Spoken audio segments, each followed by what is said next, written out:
Welcome to OncoPharm. I'm your host, John Bazar. I am a professor of pharmacy practice here at the supporting sponsor of OncoPharm, ETSU's Bill Gatton College of Pharmacy. Today I'm going to walk through the slides for the first part of a keynote address that I gave earlier this summer. The bar for doing a keynote has dropped too low in this country, so I got asked to do a keynote in New York City and kind of broke it up into 4 parts. First part, a little bit about myself, and then 3 parts about some real stuff. So the first part today I'll talk about is doses matter, which is how I end most of these podcast sessions. This is going to hopefully upload on YouTube as well, so I'll be referring to some slides, and you can hear, hopefully, what I'm talking about in the podcast. But if you want to see the slides as well, you can find them on YouTube, which I'll link in the show notes. So let's get into it. Let's talk about ponatinib's story, which is a very potent BCR-ABL tyrosine kinase inhibitor. It was approved in 2012, in December. Okay, so December 2012, like 3 years into my pharmacy career here. It's an accelerated approval for chronic phase CML for patients that are resistant or intolerant to 2 or more tyrosine kinase inhibitors. This is the first TKI at the time approved for the T315I mutation, which conferred resistance to imatinib, dasatinib, and nilotinib, which is what we had at the time. And the dose here, which is in red on the slides, was 45 milligrams a day. All right, so now we go forward to just less than a year later, October of the following year, 10 months later, there's a voluntary withdrawal of ponatinib's approval because of a higher rate of arterial thrombotic events in post-marketing data. Then December 2013, so a year after the original approval, there is a revised approval for CML for any phase, not just chronic phase, as well as Philadelphia positive ALL.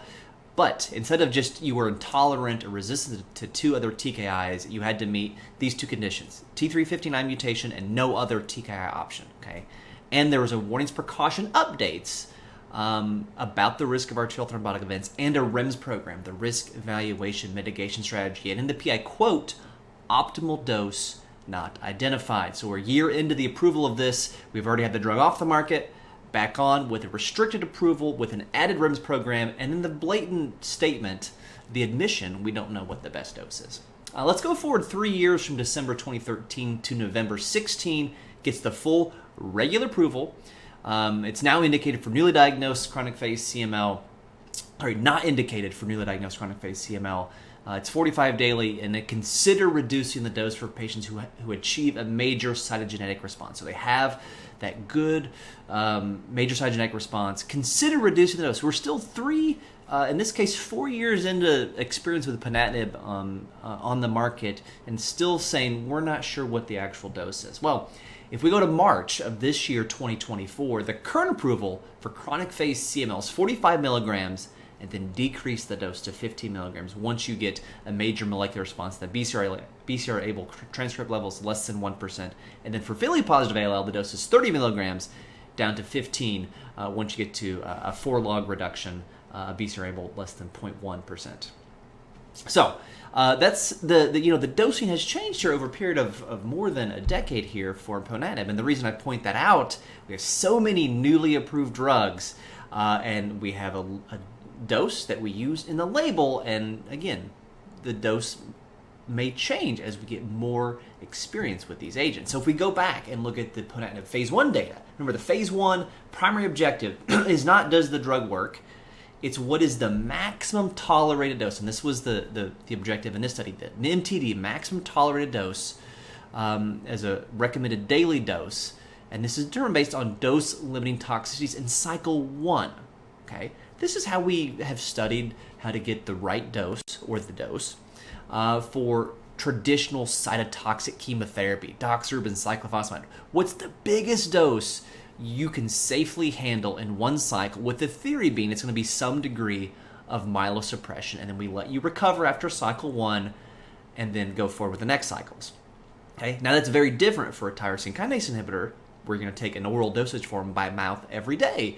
The DLT might not actually show up in one cycle. It might be 2, 3, 4 cycles or years in the case of CML. So if we look at the data here, the first patients are at 2 milligrams, 3 patients, no DLT. Then they go to 4, 8, 15, 30, 45 and 60 milligrams. And as they keep adding patients, you'll see on the slide there's no dose-limiting toxicity identified until you get to the 45 milligram, where they added 31 patients at that dose level, and the DLT was rash. At 60 milligrams, there were 6 patients, 5 of them had a dose-limiting toxicity. So, whoa, way too toxic of a dose. So you back down to 45, which is how they got that dose of 45. Just for kind of trivial sake, well, not really trivial because we do see this with ponatinib, but 4 of the 6 patients at 60 milligram had pancreatitis in cycle 1. 1 had grade 3 fatigue, and 1 had a grade 3 transaminitis. So we could think about a theoretical alternative phase 1 objective, which was not what's the maximum tolerated dose for cycle 1, but what's the minimum effective dose for what we think is going to be a long-term or a maintenance drug. Almost thinking of it as how would we determine the dose of an antihypertensive drug. Now, in their defense, when this was studied, ponatinib, it wasn't chronic phase CML. This was accelerated blast phase and Philly-positive ALL patients most likely. So there was a serious need for aggressive treatment. But if we look at the 50% reduction in pCRKL, which is a surrogate marker for BCR-ABL activity, you can see once you get to 8 milligrams, 2/3 of those patients had a 50% reduction in pCRKL. At 15 milligrams, it's 2/3. At 30 milligrams, 100%. At 45 milligrams, 90%. At 60 milligrams, it's 100%. So actually, you might see in an alternative method or alternative design where the recommended phase 2 dose of ponatinib, if instead of using MTD, where we got 45 milligrams, if they had used minimum effective dose, they might have had a phase 2 recommended dose that was 8 milligrams. And then we might not have had all those arterial thrombotic events, which maybe might have led to the drug being a lot safer and used in a lot of people, but it also may have masked that safety signal when we gave a lot of people, frankly, what we now know was too high of a dose for many people. So if we look at our dasatinib phase 1 study, they don't call it a phase 1 study in the publication in 2006 in New England Journal of Medicine, but it's the first publication if you go on PubMed, and I like to do this because I'm into history and boring, I guess, and I'll limit my results to clinical trials and then go to the very oldest one. So these are patients, the first publication of dasatinib use in humans in NEJM. They all had received imatinib, they're chronic phase CML, and we're looking at major cytogenetic response here on and how they do. And so we're going from 15 to 30 to 50 to 75 to 105 to 140 to 180 a day. And they're also testing it as BID because imatinib has a long half-life, dasatinib has a much shorter half-life. So they looked at some BID dosing. And what you really see is there's no rhyme or reason to the dosing in major cytogenetic response. And we really shouldn't be doing that, but there's no obvious trend here that a higher dose is better, okay? So the recommended phase 2 dose out of this is really, the question when you do a phase 1 study, right, is what's the dose-limiting toxicity to find what is the maximum tolerated dose, because then we are probably going to recommend that dose for phase 2. Or if we did it in a new way, what is the minimum effective dose? Well, 45% of these patients had grade 3 or 4 neutropenia, and quote in the paper, we cannot tell whether the myelosuppression was solely the result of the action of dasatinib, so direct drug myelosuppression, or a more general hematopoietic toxic effect. The myelosuppression typically resolved in patients who had remission and not been a complication of dasatinib in patients with solid tumors, suggesting it's not really the drug affecting the bone marrow per se, but the drug erasing the leukemia in the bone marrow, allowing restoration of normal hematopoiesis. 15 of these patients had pleural effusion, big safety signal, which we know. I have here in red on the slides that grade 3 or 4 transaminitis happened in 7 patients. Okay, so this was noted in the original study that transaminitis severe was a problem. And just as a tidbit, there's a lot of hypocalcemia, 60% grade 1 or 2 hypocalcemia. We can see this with imatinib as well. Pretty common laboratory phenomenon we see with these folks, and worth following and investigating these folks. So a couple years later, we get another publication looking at, quote, intermittent target inhibition with 100 milligram daily. And, quote, treatment with 100 milligram once daily provides the most favorable overall benefit risk profile with improved tolerability and consistent efficacy to the recommended 70 milligram twice daily dose. So on the basis of these findings of this study, 100 milligrams once a day should be the dose for patients with chronic phase CML. So they're looking at 100 a day, 50 twice a day, 140 daily and 70 twice a day. So 2 daily doses and 2 different BID doses. All these patients have been on imatinib. In many cases, a third of them for more than 3 years. This is 2008 data, so these patients are not just new in the imatinib era, but actually were treated in the interferon era. Half had received interferon, and we don't see any benefit. We don't see any trend if we just look at complete cytogenetic responses. You don't even have to know what dose levels these are associated with. 41%, 42%, 44%, 45%. Don't need much of a t-test or anything to see. There's no suggestion that the dosing schedule affects the efficacy here. Interestingly, the pleural effusion rate was 7% and 15% with 100 and 140 milligram daily. So more dose, higher rate of pleural effusions. And if we look at the BID dosing, it's 11% with 50 BID and 16% with 70 BID. So maybe a little safety signal that twice daily dosing had more pleural effusion. Now, we do see another study a year later published in Blood by Kantarjian and colleagues looking at accelerated phase CML, so a little bit sicker patients. And what is funny to me is in this paper, quote, an extensive phase 2 program confirmed the efficacy and safety of dasatinib 70 twice daily in all phases of CML, which seems to contradict what we just saw in the prior study. It didn't I guess it did confirm the efficacy and safety. It didn't confirm the superiority of different dosing schedules, I guess is what I would say. And these prior studies had found that 140 maybe looks a little bit more effective, but not clearly, and that 70 twice a looks more toxic. Now in this study, accelerated phase, what's notable here is we don't see any difference in efficacy necessarily at all.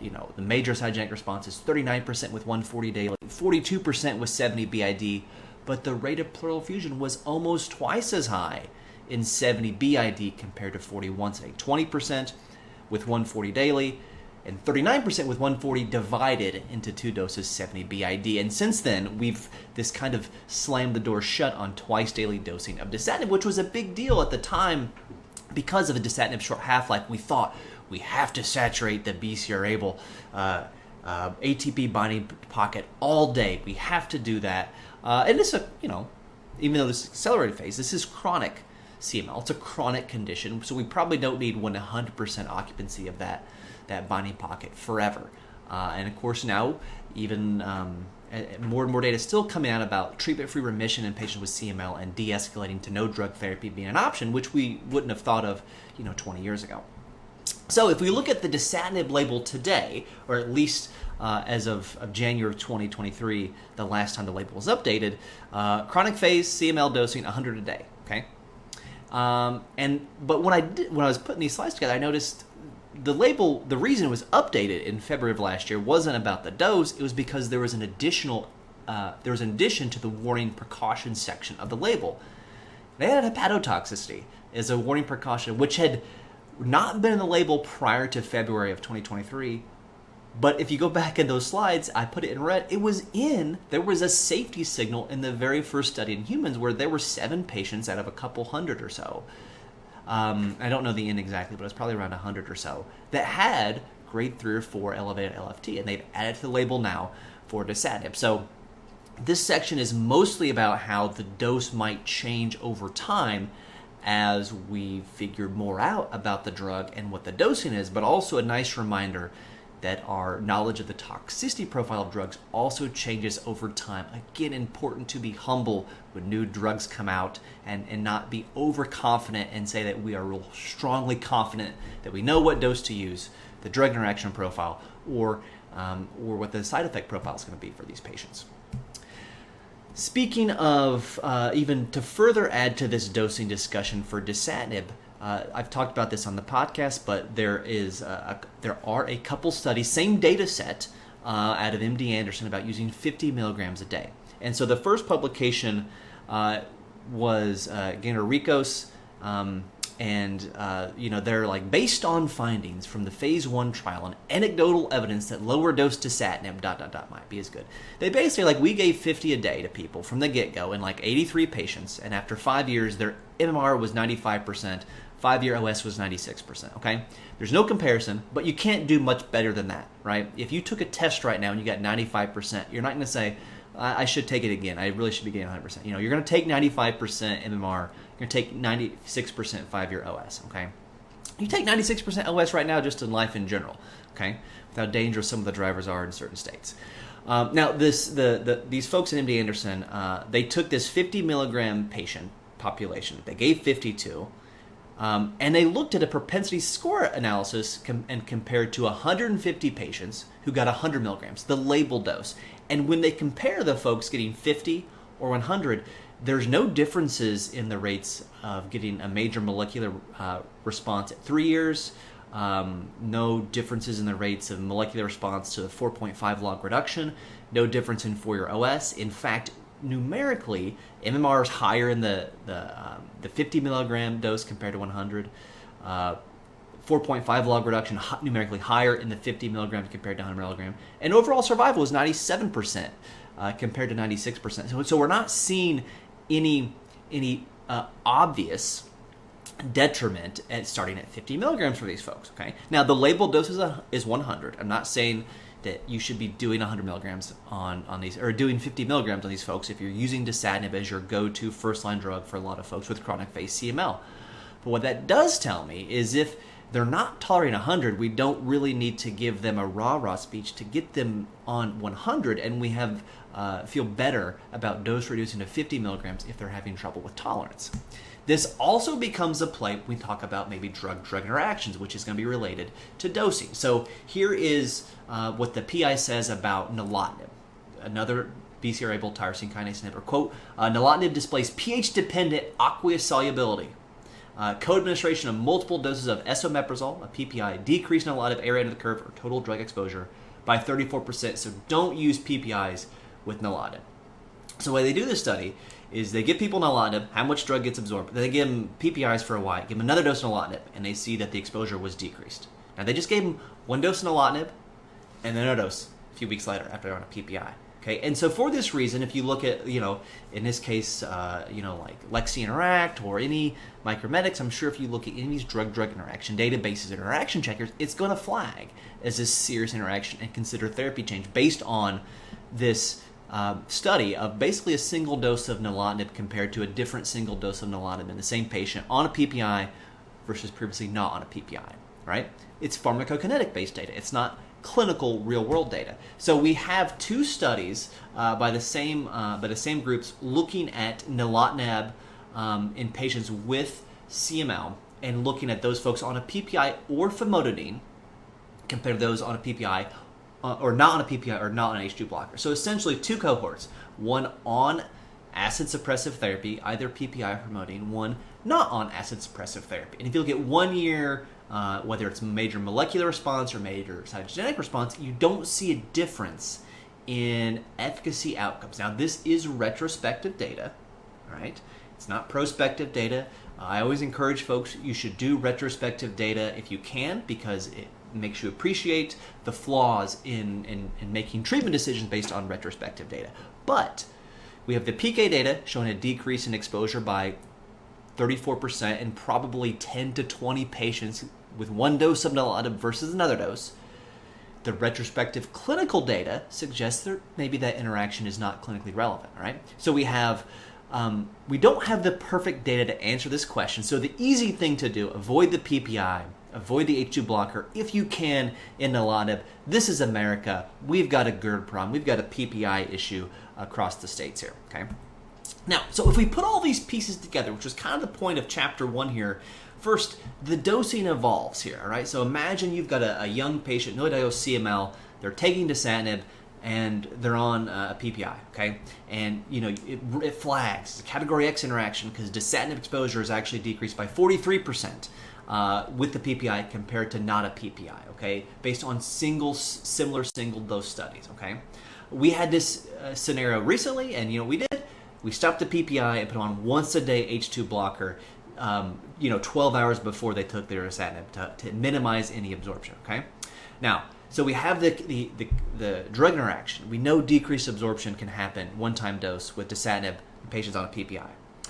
At the same time, we have this data out there that maybe 50 milligrams of dasatinib is actually okay to use in these patients compared to 100. So even if we do 100 of dasatinib and a PPI and our exposure is down 43%, that's going to end up being a dose of about 50 milligrams or a little bit higher, which seems to be okay in these folks.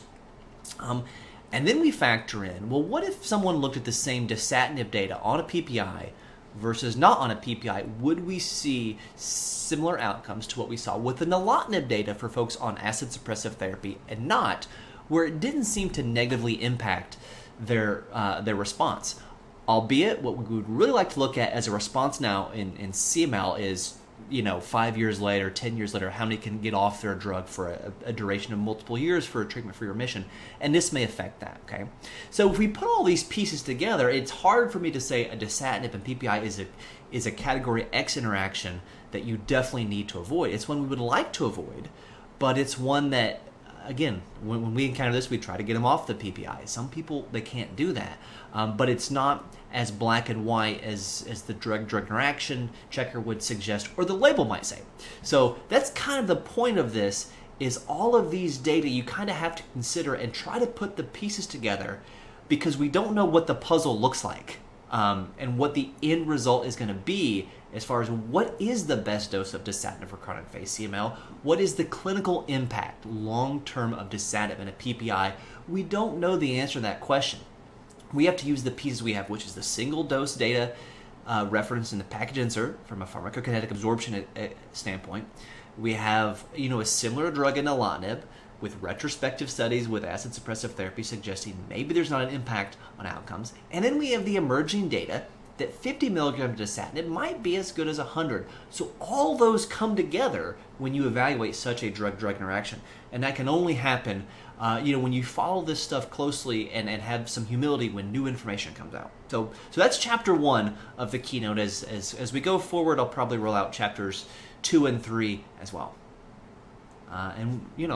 It's kind of like what we say when I'm doing this.